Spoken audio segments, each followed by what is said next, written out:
보실 말씀은 마태복음 2장입니다. 신약성경 마태복음 2장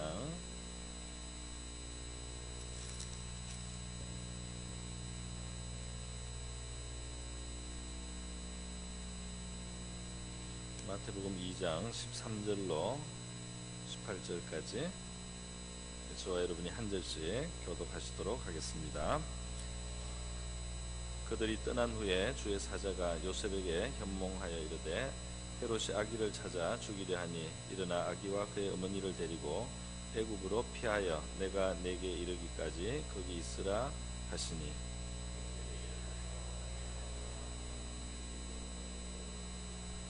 헤롯이 죽기까지 거기 있었으니 이는 주께서 선지자를 통하여 말씀하신 바 애굽으로부터 내 아들을 불렀다 함을 이루려 하심이라.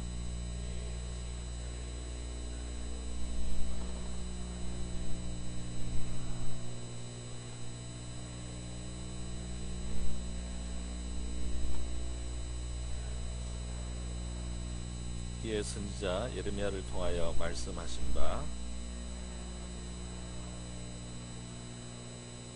라헬이 그 자식을 위하여 애국하는 것이라. 그가 자식이 없으므로 위로받기를 거절하였도다 함이 이루어졌느니라. 아멘. 제가 한 번 더 기도합니다. 고마우신 아버지 감사드립니다. 오늘 이렇게 수요일 밤에 저희들 모였사오니 귀한 말씀 베풀어 주시고 우리 하나님의 은혜와 사랑을 깨닫는 이 시간이 되게 하여 주시옵소서. 이 시간을 주님께 의탁하며 예수님의 귀하신 이름으로 기도드립니다.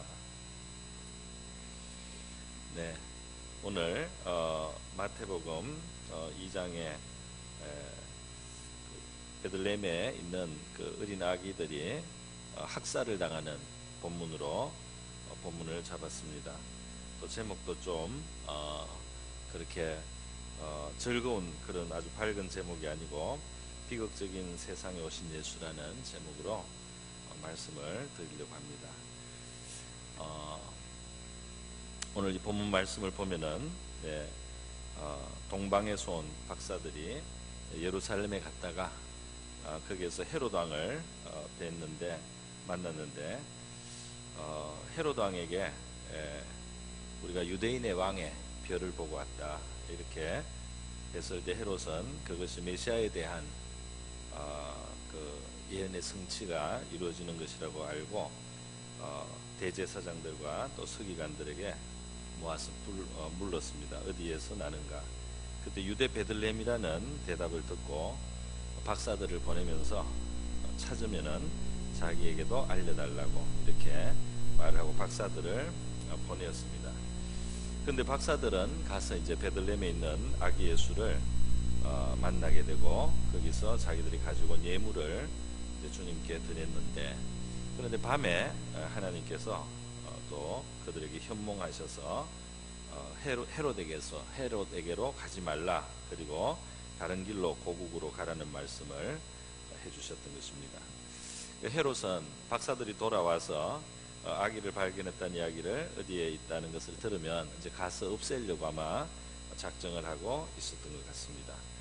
그런데 그러던 동안에 또 하나님은 사자를 꿈에 요셉에게 보내어서요 피신을 하도록 그렇게 했습니다. 그래서 요셉이 아기 예수와 그 어머니 마리아를 데리고 애굽으로 이제 내려갔습니다. 그래서 거기에서 헤롯이 죽기까지 있었다. 헤롯은 사실 얼마 후에 죽어요. 헤롯이 죽기까지 거기에 있었다 그랬어요. 호세아 선지자가 일찍이 애굽에서 내 아들을 불렀다는 말씀을 기록을 해놨습니다. 이제 그것의 1차적인 의미는 이스라엘 백성들을 애굽에서 건졌다는 이제 그런 뜻이에요. 이스라엘 백성들을 아들로서 불러냈다.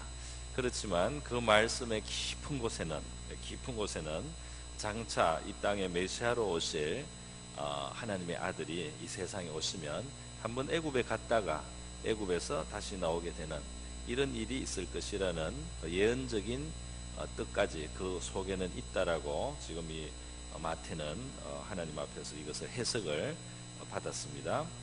그리고 그런 일이 이제 있었어요. 그래서 이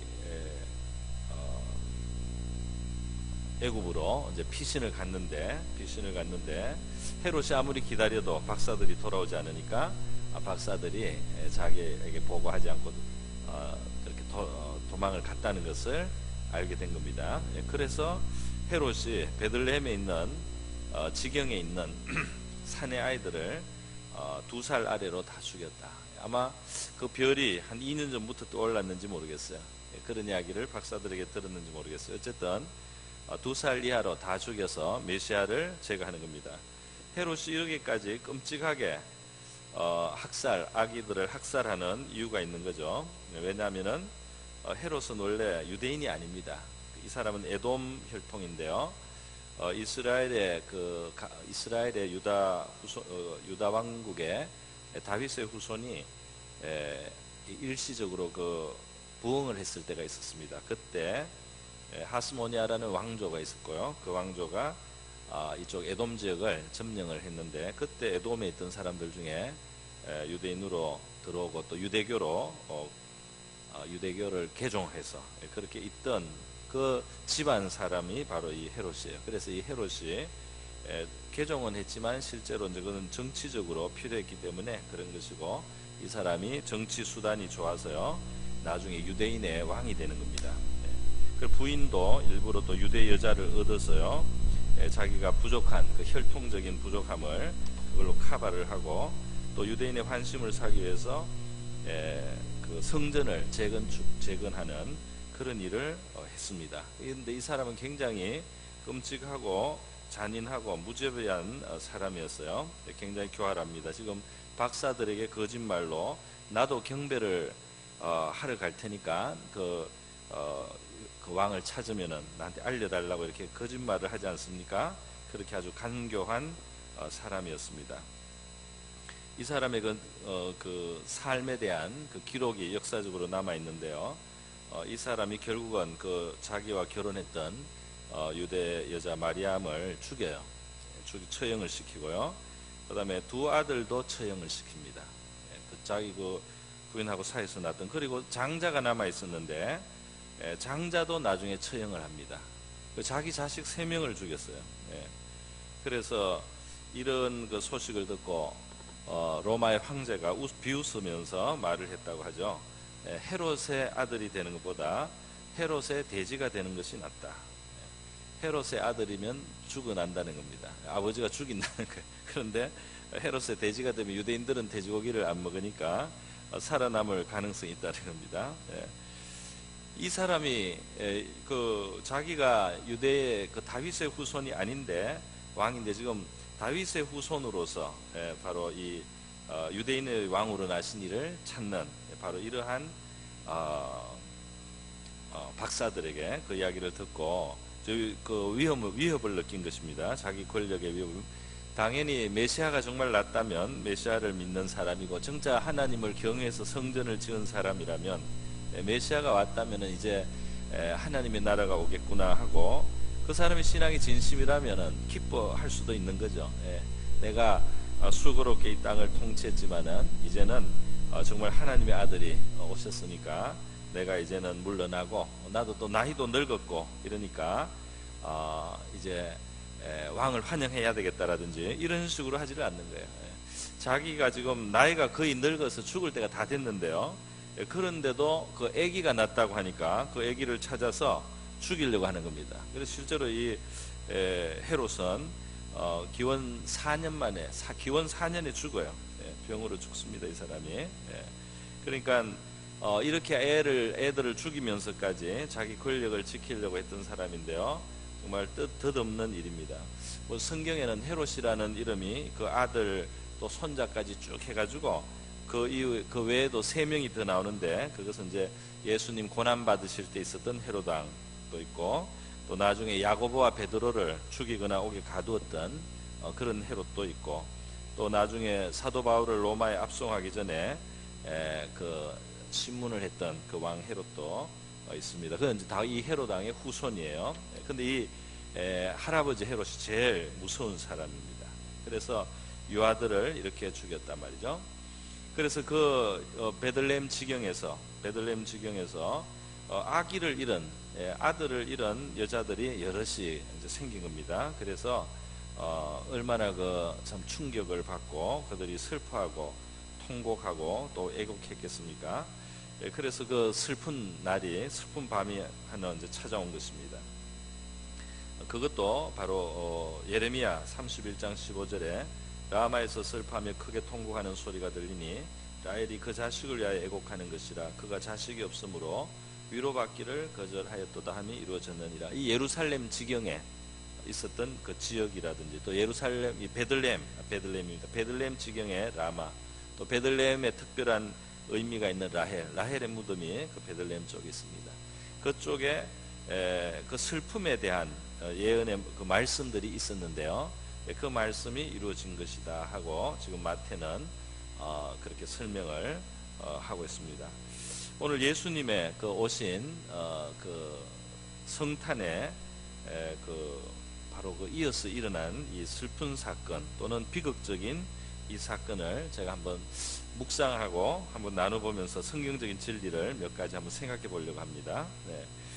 이 참 생각해 보면은 이 아이들이 막 그 군병들이 와서요, 막 집을 두드리고 막 문을 열고 박차고 들어와서 집을 조사하고 아기가 있는가 보고 말이죠. 그래서 아기를 막 끌어내고 아기가 막 자지러지게 울고 말이죠. 어머니들이 막 뺏기지 않으려고 막 그렇게 비명을 지르고 하다가 애가 죽으면은, 애가 뭐 칼에 찔리든지 그렇게 죽음을 당하면 그 얼마나 비참한, 얼마나 그 처참한 장면들이 그곳에 있었겠습니까? 그래서 그 아이들의 시체가 땅에 버려지고 말이죠. 그 시체를 부둥켜 안고 우는 엄마들, 그 울다가 기절하는 여자들, 뭐 이런 것들이 이 장면에는 사실 보여 있는 겁니다. 그죠? 그런데 예수님의 이 탄생 직후에 있었던 이 끔찍한 비극뿐 아니라 사실은 예수님이 이 세상을 시작할 때 있었던, 맞아, 이 슬픔의 역사입니다. 예수님이 그 마지막 이 땅을 이 사람으로서의 삶을 끝날 때, 그때도 비극적이지 않습니까? 사실은 그때 그 십자가 달려서 돌아가실 때 그 아주 극형을 당하는 그 장면에서 마리아가 말이죠, 그 십자가 앞에 그 모친 마리아가, 자기 태로 그 예수를 낳은 마리아가 그 예수를 바라봤단 말이죠. 그리고 평소 예수님을 사랑하고 또 존경하고 따랐던 많은 여자들이 가슴을 치면서 그 모습을 보고 눈물을 흘렸습니다. 그리고 세례 요한도 그 십자가 그 여자들 가운데 섞여 있었어요. 그리고 자기의 주님이 그렇게 피 흘려 돌아가시는 그 장면을 그대로 지켜보고만 있어야 했던 그 눈에 피눈물이 흐르지 않았겠나 그런 생각이 듭니다. 그 마리아의 가슴, 예수님이 물론 하나님의 아들이지만 자기의 태로 낳고 자기가 낳고 자기가 젖을 먹여서 기르고 그 아기로서 길렀단 말이에요. 그러니까 이 마리아가 가졌던 그 슬픔은 우리 어머니들의 자녀들을 그 사랑하는 깊은 모성애가 실려 있는 정말 고통스러운 거죠. 그래서 일찍이 성전에서 예수님을 보고 그 메시아로 알아봤던 시몬이라는 그 사람이 예언을 했던 말씀이죠. 마리아에게 이 참 구원이, 이스라엘의 구원이 지금 여기 있지만은 나중에 칼이 너의 그 가슴을 찌르듯이 할 것이다 하는 그 앞에 있는 고통에 대해서, 마리아가 당해야 되는, 받아야 되는 그 슬픔에 대해서 그가 예언한 적이 있습니다. 그러니까 이 예수님의 그 탄생, 예수님의 또 죽음, 이 예수님의 상의 그 가장 중요한 그 순간들에 보면 거기에는 비극이 있어요. 비극이 있고 그 비극이 일어나는 배경에는 사람의 그 죄성이 있습니다. 이 인간, 이 세상을 살아가는 인생들의 죄가 그게 다 이렇게 모습을 드러내고 있습니다. 예수님을 은30에 파는 그 평소에 돈을 훔쳐가던 가룟 유다의 탐욕과 또 배반이 있고요, 또 제자들의 그 비겁함이 있고요, 또 그 본디오 빌라도의 비겁한 재판이 있습니다. 그 정의가 뭐고 옳은 게 뭐고 틀림을 알면서도 자기 자신을 위해서 불의를 취하지 않습니까? 그리고 사람들이 막 광기에 취해가지고 못 박으라고 군중들이 막 미쳐서 날뛰는 거예요. 잔인한 광기입니다. 그리고 로마 병정들이 예수님을 다룰 때 채찍으로 치고 말이죠. 침을 뱉고 가시관을 씌우고 말이죠. 그렇게 뺨을 치고 하면서 그 얼마나 잔인하고 또 얼마나 참 그 모독하는 그런 아주 악독한 모습들이 보이지 않습니까?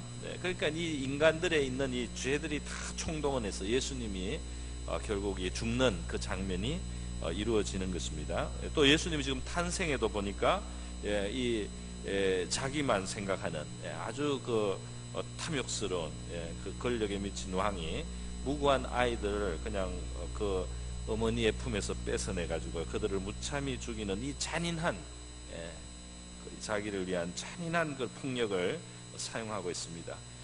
그래서 이러한 이 땅의 비극, 이 죄가 있는 이 세상에서 나오는 그 비극의 모든 그런 슬픈 모습들이 우리가 생각할 수 있는 가장 처참한 것들이 예수님이 등장하고 또 예수님이 마지막에 이 땅에 육신의 생명을 마치는 그때 그 다 드러났습니다. 그 비극과 죄악이 말이죠. 죄성이 이 세상에 막 드러났다 이겁니다.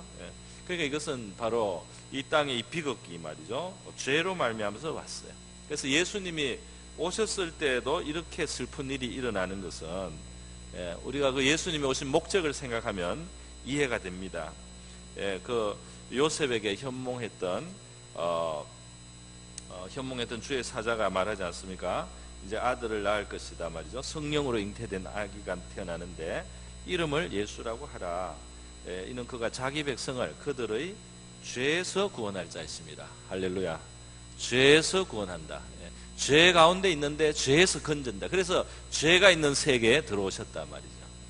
죄가 있는 세계에 들어오셔서 그 죄가 있는 세계는 고통의 세계입니다. 죄가 있는 세계는 가시와 엉겅퀴가 있는 세계입니다. 죄가 있는 세계는 형제가 형제를 쳐서 죽이는 살인하고 미워하는 세계예요. 그 죄가 있는 세계에 들어오셔서 죄 가운데 있는 자기 백성을 건지기 위해서 오셨단 말이죠. 그래서 자기 백성을 그들의 죄에서 구원할 자다. 죄에서 구원할 자로 오시기 때문에 이분이 이 죄의 그 노골적인 모든 나타나는 그 모습들이 이분의 오신 일과 이분이 행하신 그 가장 중요한 일들 속에 이 죄의 모습이 나타나는 것은 이상한 일이 아니라고 할 수 있겠습니다. 사실 이 세상에는 죄로 인해서 이런 비극이, 슬픔이, 비극과 슬픔이 있어요.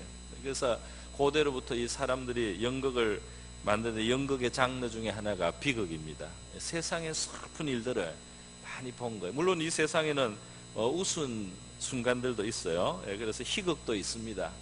그러나 이 더 크게 보면은 인간이 마지막에 이 땅을 떠날 때 다 슬퍼하고 말이죠. 눈물 흘리고 애곡하는 것으로 끝이 납니다. 그래서 이 비극이 말이죠. 더 현실을 정확하게 보여주고 있다 이렇게 말할 수가 있습니다.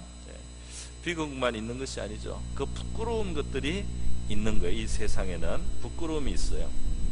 죄가 드러나는, 죄가 열매 맺는데 그 부끄러운 일들이 있단 말이죠. 오늘 읽지는 않았지만 바로 마태복음 1장으로 가면 거기에 메시아의 족보가 나오지 않습니까? 예수님의 족보가 쭉 나오는데 여자 이름이 3개가 나오잖아요. 여자 이름이 3개 나오는데 이 여자 이름 3개가 나오는 그 곳마다 이 인생의 모습 중에 정말 부끄러운 모습들이 나오는 거예요. 부끄러운 모습들이 거기에 담겨 있어요. 기생라합, 물론 믿음의 여인이기 때문에 나왔지만은 이제 기생이라는 그 직업 자체가 이제 보여주는 죄악 세상을 거기에서 이제 나타냅니다. 또 그 시아버지로부터 아기를 낳는 여자가 있지 않습니까? 다말이요. 다말이 시아버지 유다로부터 그 베레스와 세라를 낳게 되는 그것도 있어요. 물론 여기서 이제 그 여자에게 어떤 믿음도 있었다 이렇게도 봅니다. 그 약속의 집안에 떠나지 않으려고 그 집안에 붙어 있으려고 했다 이렇게 하지만 어쨌든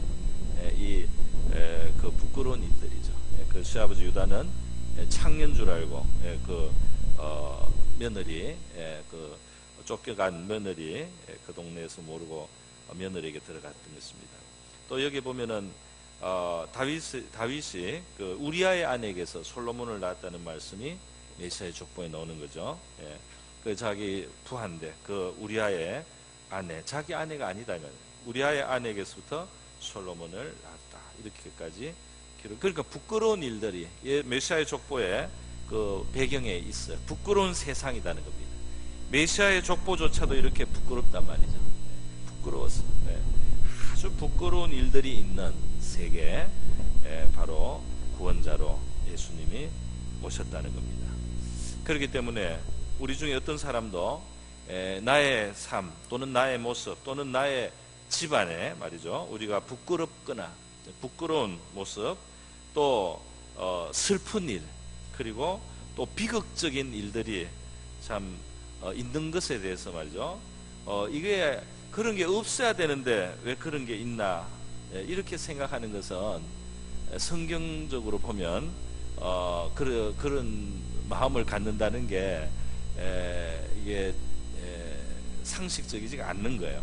다시 말해서 성경은 이 죄인들을 구원하러 오신 그 주님이, 구세주가 우리를 죄에서 건지러 오신 그 죄인의 세계는, 이 죄악의 세계는 정말 부끄러운 것이 너무 많은 세계, 여기에는 슬픔과 비극이 있는 세계라고 말씀을 하고 있습니다.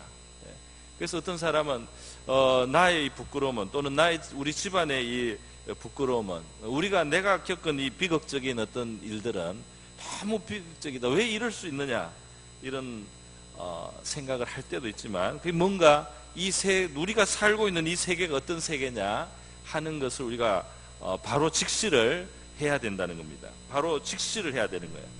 하나님을 떠나서 인류가 타락한 이후에 에덴을 떠나고 나서 일어난 일이 무엇이었습니까?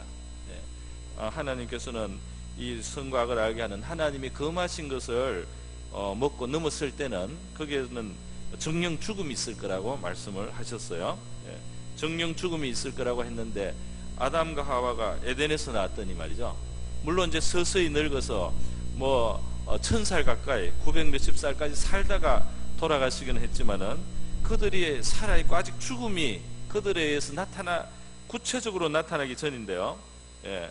자기 큰아들 가인이 작은 아들 아우 아벨을 돌로 쳐 죽이는 말이에요. 이 들에서 죽이는 살인 사건을 그들이 보게 된 겁니다. 자기 뱃속에서 나온 자식들이 말이죠, 하나를 미워해서 죽이는 것을 보는 거예요. 그 죄악의 세계가 이제 펼쳐진 겁니다.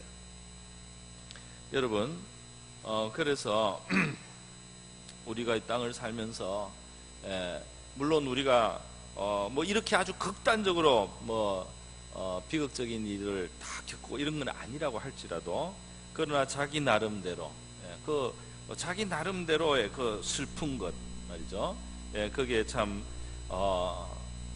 그 비극적인 요소들, 우리 인생에 그것이 있다 이겁니다. 그 인생에는 비극적인 요소, 슬픈 요소, 부끄러운 요소들이 있다는 거예요.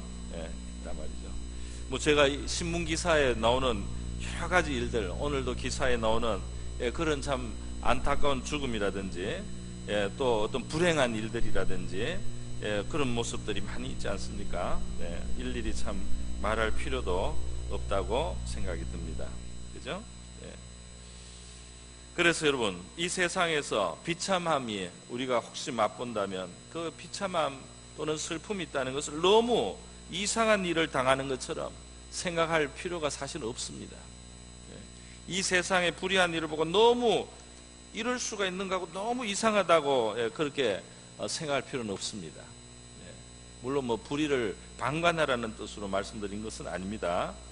아니지만 이 세계가 얼마나 근본적으로 하나님을 떠나 있기 때문에 잘못되어 있는가 말이죠, 병들어 있는가, 그것을 우리 신앙인들은 알기 때문에 너무 이상하게 생각하지는 않아야 된단 말이에요. 전도서 5장 8절의 말씀입니다. 어느 도에든지 빈민을 학대하는 것, 공의를 박멸하는 것을 볼지라도 그것을 이상히 여기지 말라. 이 죄악 세상에서 이 선과 의대로 다 되는 게 아닌, 우리가 이러면 좋은 것인 줄 알지만은 그대로 안 되는, 그죠? 우리 사람들의 욕심과 탐심과 병든 마음과 이기적인 마음과 악한 마음과 인간 마음속에 있는 광기와 이런 것들을 다 보면은 말이죠, 이 땅에 혼전하고 전부 다 건전하고 건강하고 그렇지 못한 것을 보는 것이 너무 있을 수 없는 일인 것처럼 그렇게 생각하는 것은 안 된다 이겁니다. 그죠? 그래서 여러분, 이 땅에 우리를 죄에서 구원하기 위해서 오신 그리스도는 엄청난 그 비극을, 그 비극의 잔을, 쓴 잔을 드시는 거죠. 그리스도의 십자가 정말 비참한 장면입니다. 우리가 교회 건물마다 그 꼭대기에다가 십자가를 걸어놓고 말이죠. 십자가를 걸어놓고 밤에는 더 잘 보이게 빨갛게 네온 사인까지 해가지고 말이죠. 그 십자가를 그렇게 하고, 뭐 목걸이로도 만들, 여기도 지금 있네요. 십자가가 이렇게 있지만은 이 십자가는 사실은 굉장히 비참한 거 아닙니까?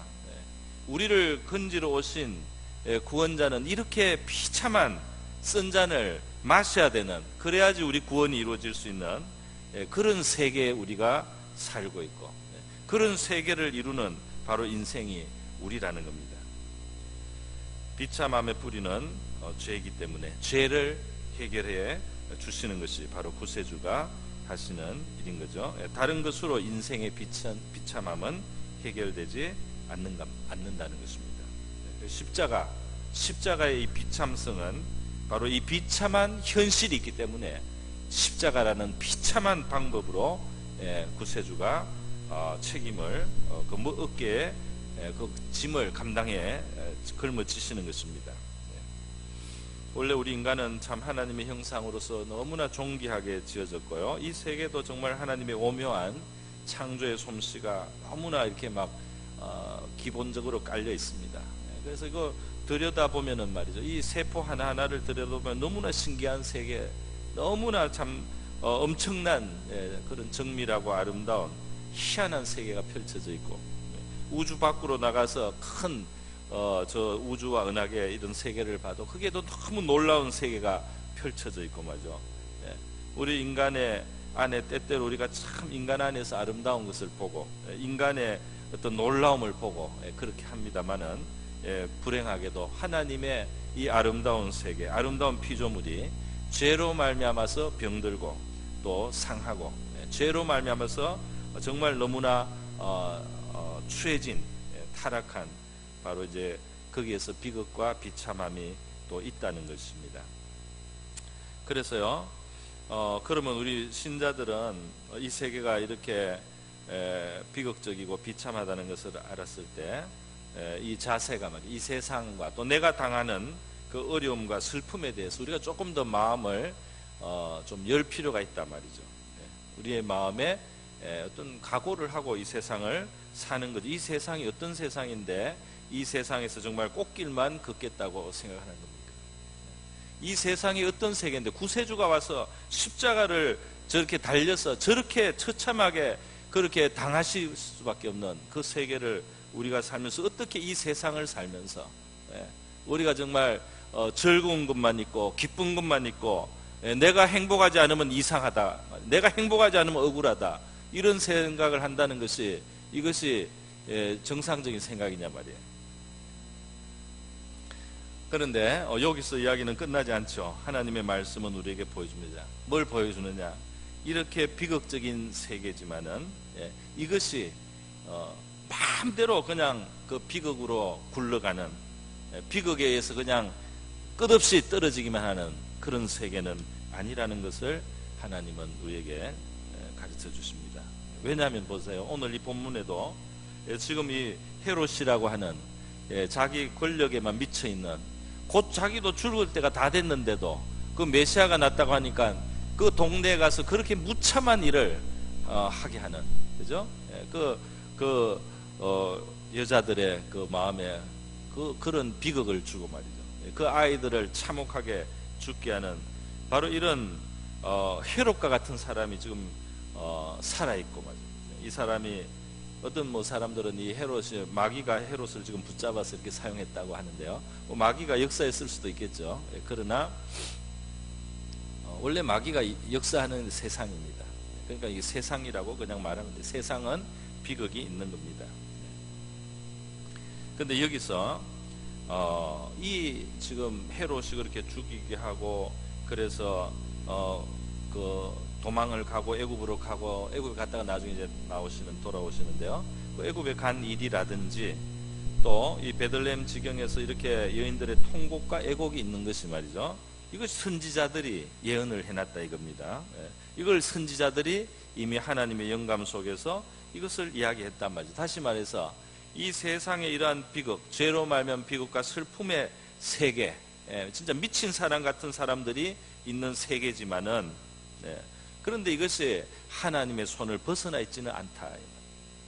하나님의 큰 손이 그 위에 있어서 말이죠. 이 세계를 지탱하기도 한다는 겁니다.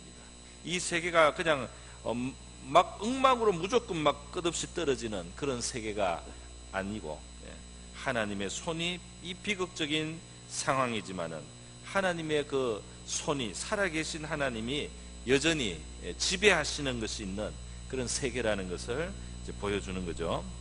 이걸 좀 더 달리 말하자면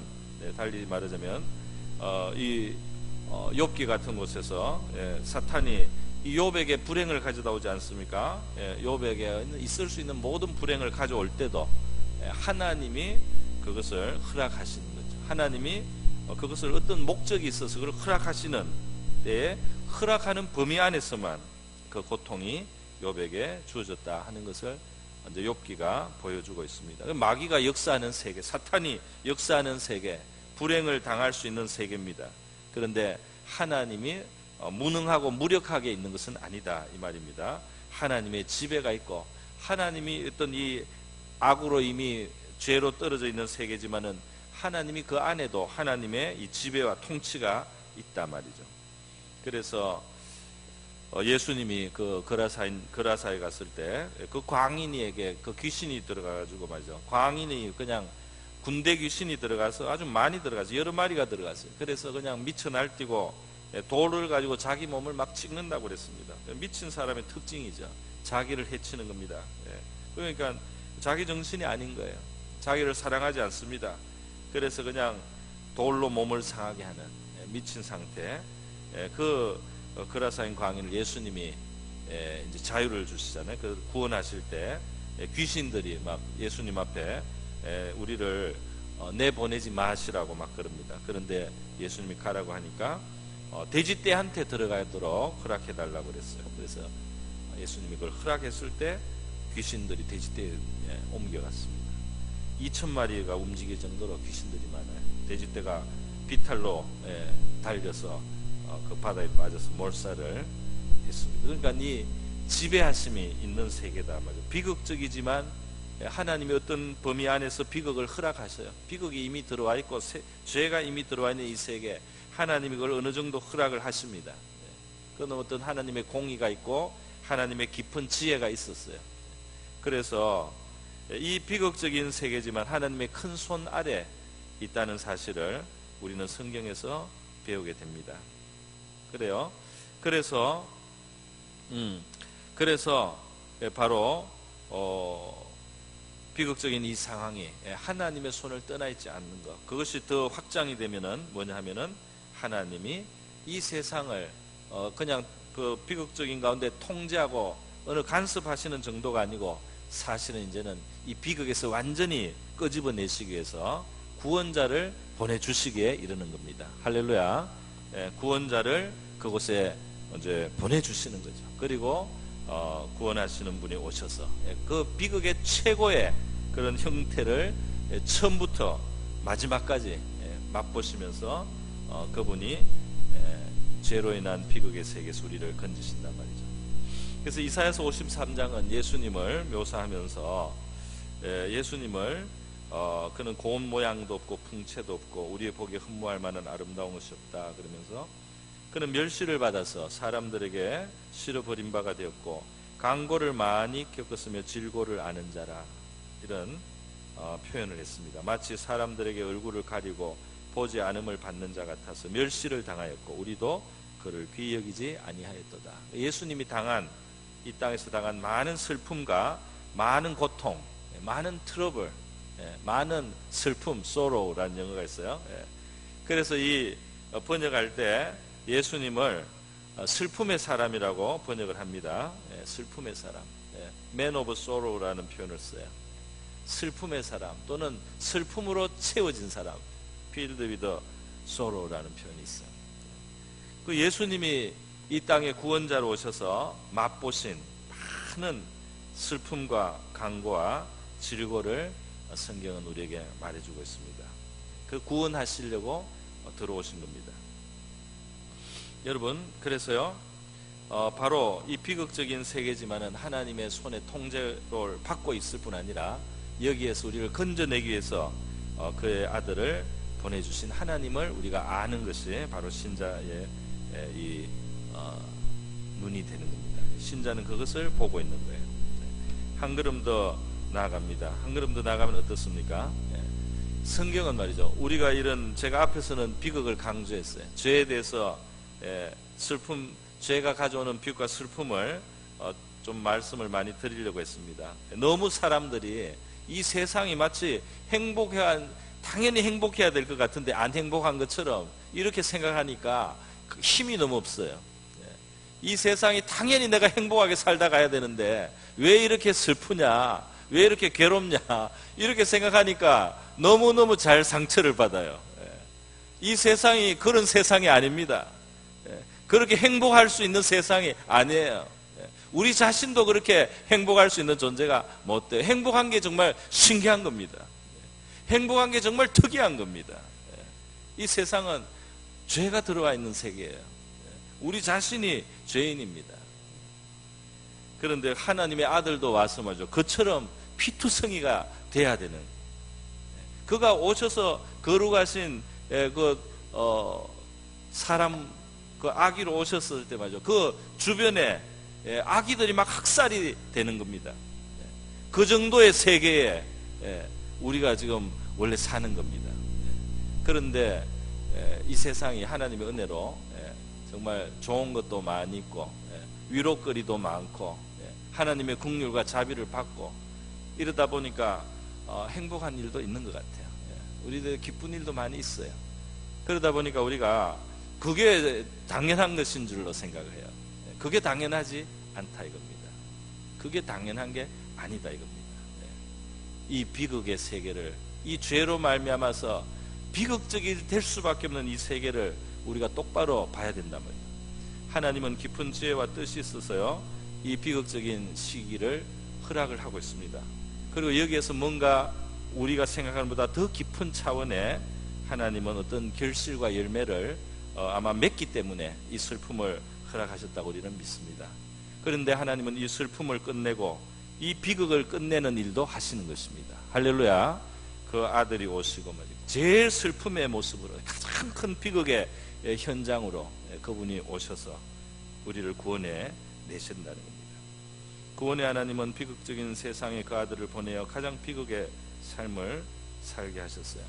그리고 예수님께서는 우리에게도 자기 십자가를 지고 나를 따르라 이렇게 말했어요. 이 세상에서 이 십자가를 없이 살려고 생각도 하지 말라는 겁니다. 십자가가 없이 그렇게 어떤 꽃길만 갈 수 없다 이거예요.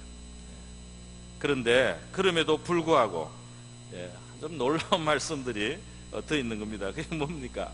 하나님께서 우리에게 항상 기뻐하라, 또 쉬지 말고 기도하고 범사에 감사하라 이렇게 말씀하는 거예요. 할렐루야. 그러면서 이것이 그리스도 예수 안에서 너희를 향하신 하나님의 뜻이니라. 할렐루야. 근데 이 기뻐하고 감사할 수 있는 거 말이죠. 이것이 그리스도 예수 안에서, 그리스도 예수 안에서 정말 기뻐할 수 있고 정말 감사할 수 있는 이유와 근거가 이제 주어졌다는 말입니다. 할렐루야. 그리스도가 당하신 그 고난 때문에, 그 고초 때문에, 그 희생 때문에 정말 너희들은 그 비극의 세계에서도 이제는 기뻐할 수가 있고 거기서도 감사할 수 있는 소망을 가진 자가 되었다. 그렇게 말씀해주고 있습니다. 그래서 우리는 오늘 예수님의 그 성탄이 다가옴에 따라서 주님이 오신 그 사건들에 대해서 우리가 묵상도 하고 생각도 해보는데요. 오늘 이 밤에는 제가 특별히 예수님이 오셨는데 바로 그 이후에 이 베들레헴 지경에서 말이죠, 이렇게 슬픈 일이, 이렇게 비극적인 사건이 일어났다는 것을 기록으로 남기신 그 의미를 한번 생각해 보려고 한 것입니다. 이 비극의 세계라는 것을 잊지 않아야 되는 거죠. 이 슬픔의 세계라는 것을 우리가 잊어버리고 살면은 말이죠, 실망을 많이 할 것입니다. 그런데 이 슬픔, 이 비극이 끝나게 하시는 바로 그분이 오셨기 때문에 우리가 기뻐하는 줄 믿습니다. 그리고 이 세계에서도 기뻐하고 감사하도록 그렇게 이제 부름을 받았다는 이 사실을 우리가 기억을 하고요. 이제는 정말 예수님을 바라보고 우리가 의지적으로라도 기쁨과 감사의 생활을 하는 저와 여러분 될 수 있기를 바랍니다. 그냥 당연히 기쁘고 감사한 게 아니고 예수 그리스도를 바라보니까 그분이 당하신 고난과 그분이 치르신 값을 우리가 의지해서 비극을 넘어서고 슬픔을 넘어설 수 있는 그 힘이 생기고 그 소망이 있기 때문에 우리가 기뻐하게 되는 줄로 믿습니다. 우리 다 같이 한번 기도하겠습니다. 이 시간